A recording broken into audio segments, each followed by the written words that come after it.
So hi welcome back, this is me Arshu और हम बात करने वाले हैं that MBA from tier 2 tier 3 colleges is a waste of time and money. And I think you know why I am particularly making this video, because इस video से पहले just I was interacting with a student and he said मैंने बहुत सारी videos देखी हैं जहाँ लोग कहते हैं कि टियर 2 टियर 3 से एमबीए नहीं करना चाहिए, it's a waste of money and time. And I'm going to address all these things in this particular episode. So absolutely let's start, right? सबसे पहली चीज़ जो मैं बोलना चाहती हूँ दैट इज़ कि अगर हम बात करें तो tier 1 colleges are always and always better options.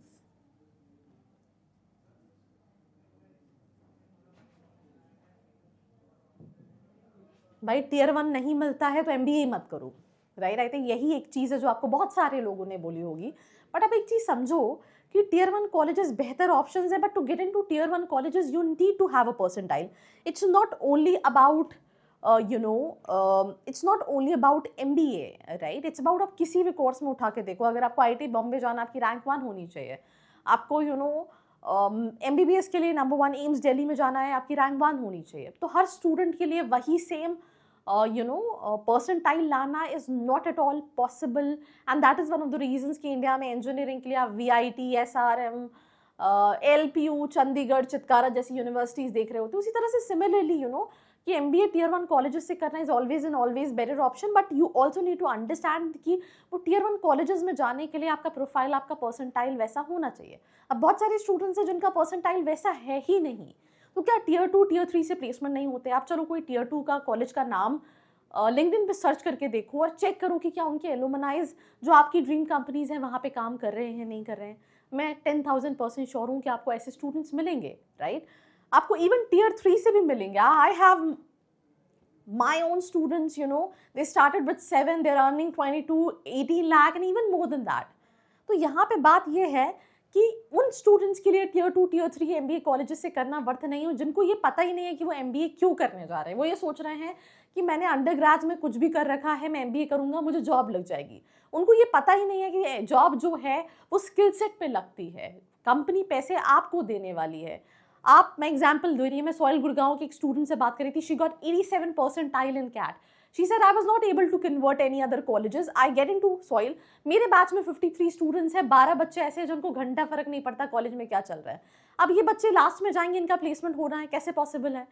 तो you also need to understand this basic thing that if you're getting into tier 2 tier 3 colleges, have clarity, work double hard, right? From communication to aptitude to core knowledge to extra skill set which is needed to get placement.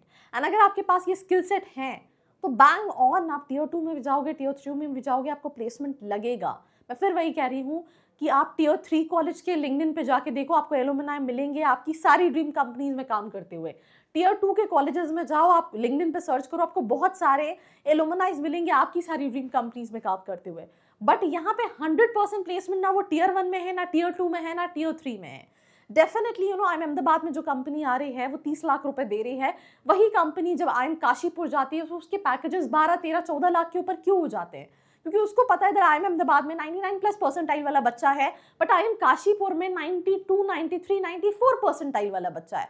तो वो भी वो bifurcation students के हिसाब से ही कर रही है. तो एंड ऑफ द डे वो placement IIM Ahmedabad is not a big thing. वहां पे जो बच्चे आ रहे हैं that is also a big thing, right? To get into that particular college वो इतना प्रीमियम क्राउड सिलेक्ट कर रहा है कि डेफिनेटली उसके अकॉर्डिंगली अपॉर्चुनिटीज मिलती है. तो एंड ऑफ द डे जो मैच है वो यही मैच है that placement whole sole depends on student.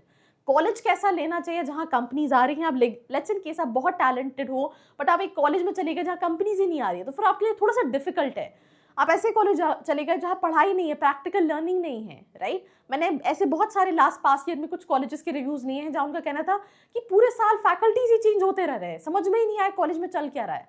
तो डेफिनेटली अगर आप ऐसे कॉलेज में जाओगे तो फिर आपको क्या सेंस बनेगा? और फिर आप कहोगे टियर 3 कॉलेज से किया इसलिए खराब है, या टियर 2 कॉलेज से किया इसलिए खराब है. क्या जिम गोवा में प्लेसमेंट नहीं होता? क्या एनआईए पुणे में प्लेसमेंट नहीं होता?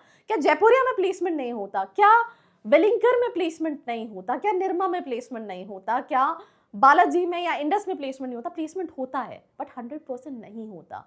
आप सोच के जाते हो मैंने मार्केटिंग किया है तो मुझे कोर जॉब ही मिलेगी, which is not the reality of market यार। 50% 60% जॉब्स आर इनटू सेल्स। तुम फाइनेंस में जाते हो, तुम्हें लगता है तुम्हें फाइनेंशियल एनालिस्ट पता है बनना है, बट आपके पास कोई कोर नॉलेज ही नहीं है, तो ऑब्वियसली आपका BFSI में प्लेसमेंट होगा।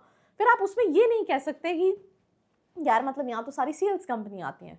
तो विदाउट क्लियरिटी क्यों MBA करना है, क्या करना है, अगर आप MBA के लिए जाओगे तो Tier 1 क्या, Tier 2, Tier 3 college is also a waste of money. If you know that why you want to go for MBA, you have this clarity, you know how to capitalize, then you will definitely get placement opportunities. अगर आप एक ऐसा college choose करते हो जहाँ पे diversification है, company आ रही है, पढ़ाई अच्छी है, कोई भी हेल्प लगती है at any point of time that यार मेरा CAT, ZAT, CMAT, मेरे लिए कौन सा कॉलेज चाहिए, मेरा कॉलेज सही है नहीं सही है, तो नीचे एक फॉर्म का लिंक दिया है, नंबर दिया है, फिल करके आप डिटेल्स ले सकते हैं।